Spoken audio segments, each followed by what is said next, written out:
Will Goldstein here from thekingscourt.com. I've finished up my last series, so I'm actually getting back to this very interesting book which you haven't seen for a while, the Zohar, called the Book of Enlightenment. Again, in all these videos like this, I have to paraphrase. I can't read this. This is copyrighted, but I can certainly talk about it and maybe give you a general idea of what it's saying and some Christian interpretations. This is called male and female, but there's also other topics that I'm going to add at the end of this video, relevant to today and the Zohar. Basically, again, I'm paraphrasing. This is really about the generations of Adam, and God, we believe, created Adam and Eve, and he created us in the image of God, which the author is taking from Genesis 5:1-2, and he created them male and female. He called their name Adam. So in other words, Adam is really that union of male and female. It's just Adam is not necessarily, according to this, and just male. God created them to make known his glory, and that makes a lot of sense. His glory on high, and also to bring about faith in people towards God. That was the reason God created male and female. And then he's basically telling you to come and see. He's talking about the heavens and the earth, and how they were created, and that would be the macrocosm, okay, and cosmogony. Adam was created, and then he goes on to these are the generations of Adam. It's all about Adam was created, and then we have the generations of Adam. And the only way he could create them is male and female. Okay, that was, so sexual activity was part of the reproduction of this race of humanity. And then he says, any image that doesn't embrace this concept of male and female is really not a very high image, or he uses the word true image, because it's through this union of male and female that love occurs. Is one of the primary. This to bring about the race of mankind, and also love.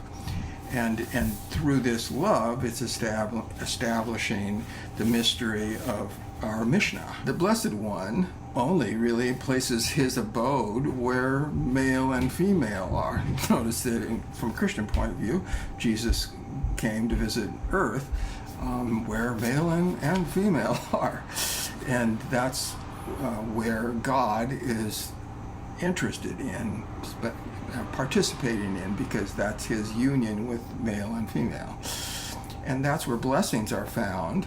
And he restates that the blessings are found through Adam, and on the day that they were created, and there's really nothing more than that, other than to reemphasize that God is love, and he gave us this gift of life, and through this love we have marriage, but it's also a symbol.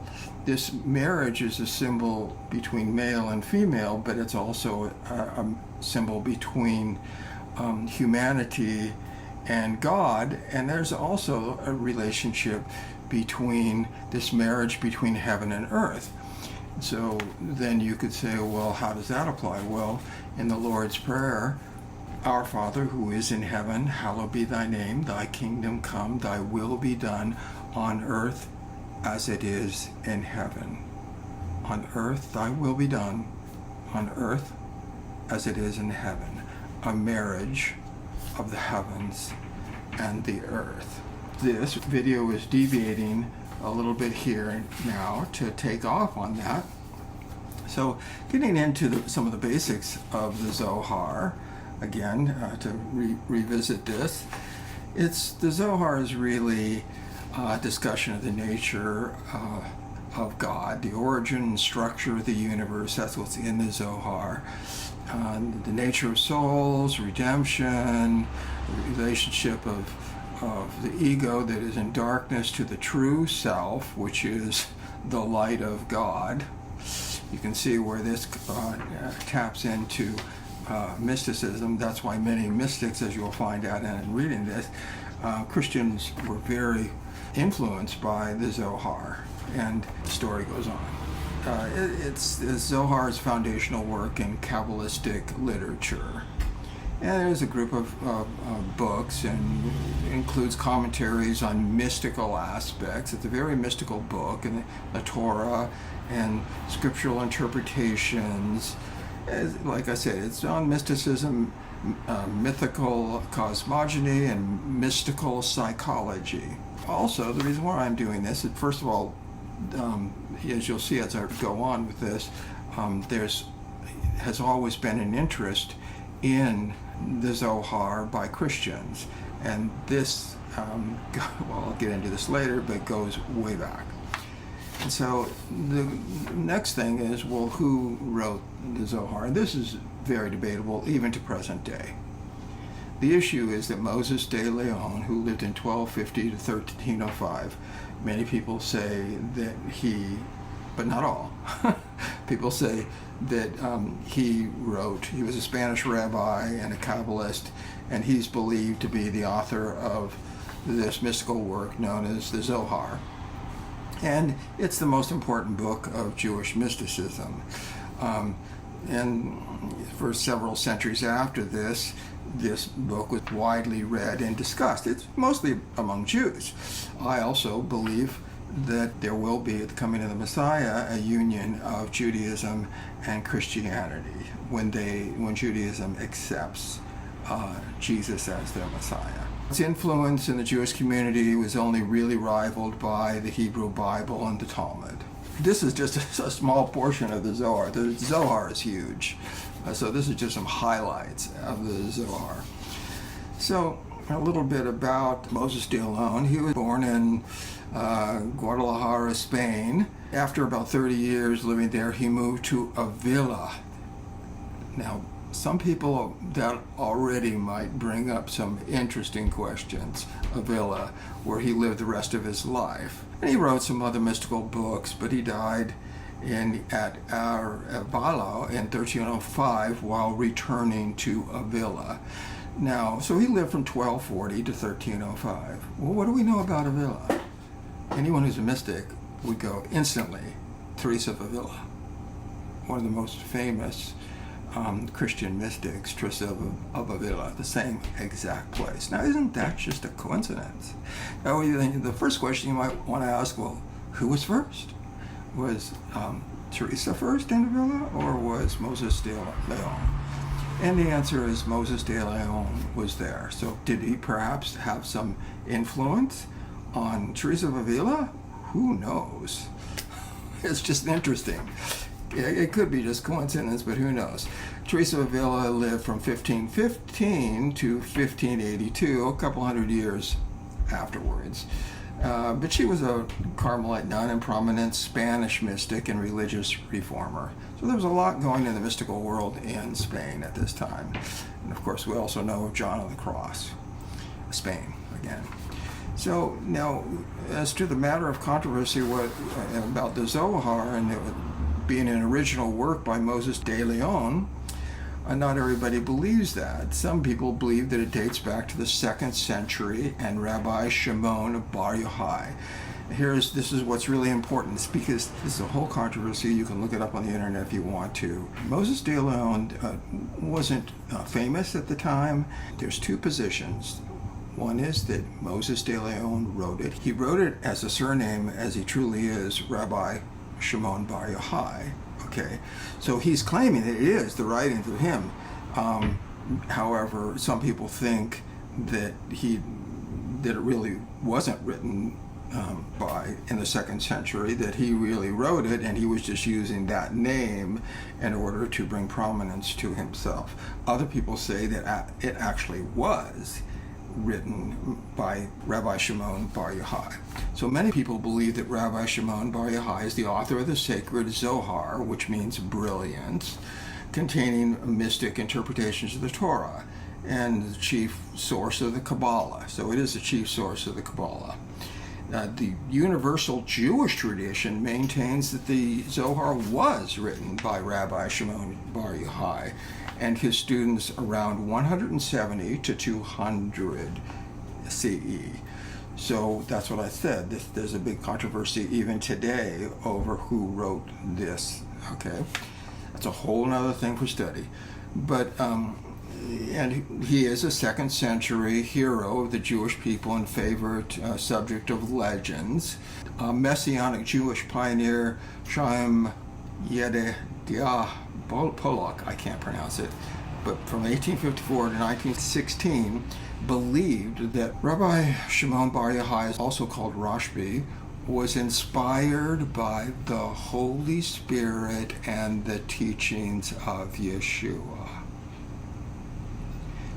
So again, this Jewish pioneer, and from 1854 to 1916, believed that Rashbi in the second century was inspired by the Holy Spirit and the teachings of Yeshua, which obviously include, the coming new age, all the teachings of the second coming of Christ, he will return, all of these things. And you can find these things in the Zohar, and that's exactly why I am doing these studies on the Zohar.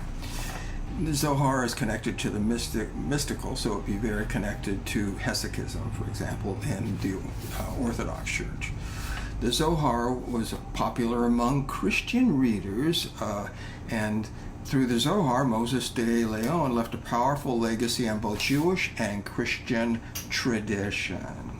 They held the belief that it confirms certain Christian doctrines. Interesting from a Jewish point of view, confirming Christian doctrines such as the Trinity and the fall of man and the coming of Messiah, all in the Zohar.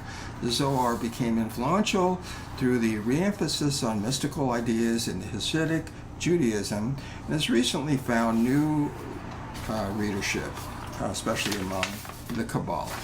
Now, the next point I'm getting to, I know this is a rather long video, but is actually somebody, Netanyahu. Okay, so I just want to say a little bit about Netanyahu, because this is all, again, it's the, getting back to what I said earlier, the marriage of heaven and earth, the Lord's Prayer.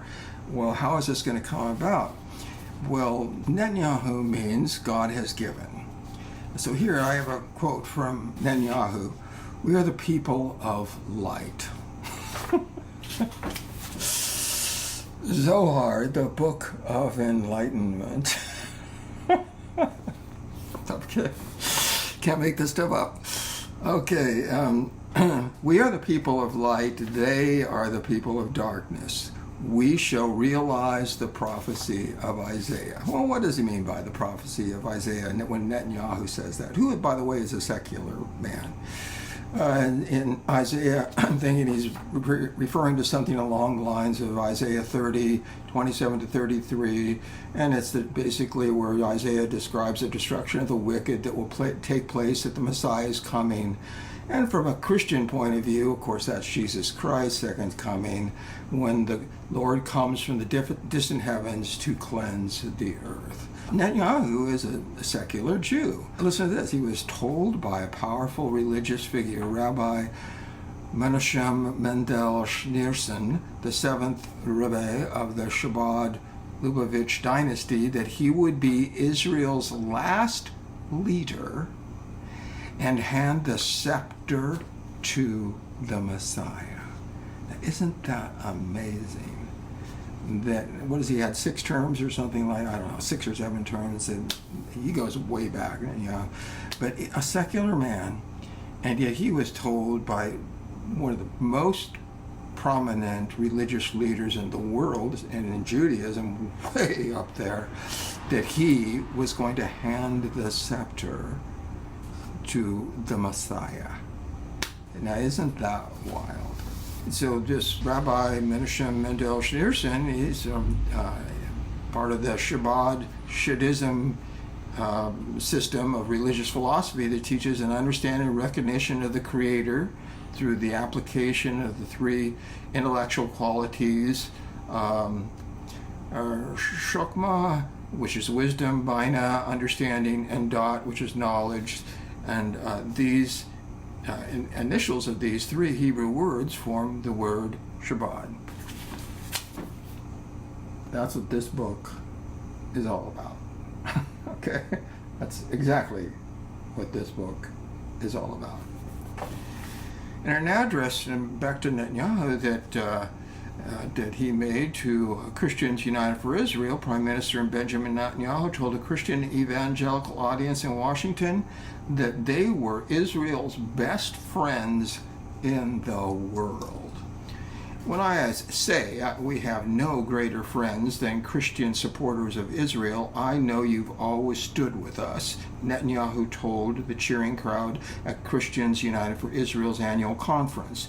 You stand with us because you stand with yourselves, because we represent that common heritage of freedom that goes back thousands of years.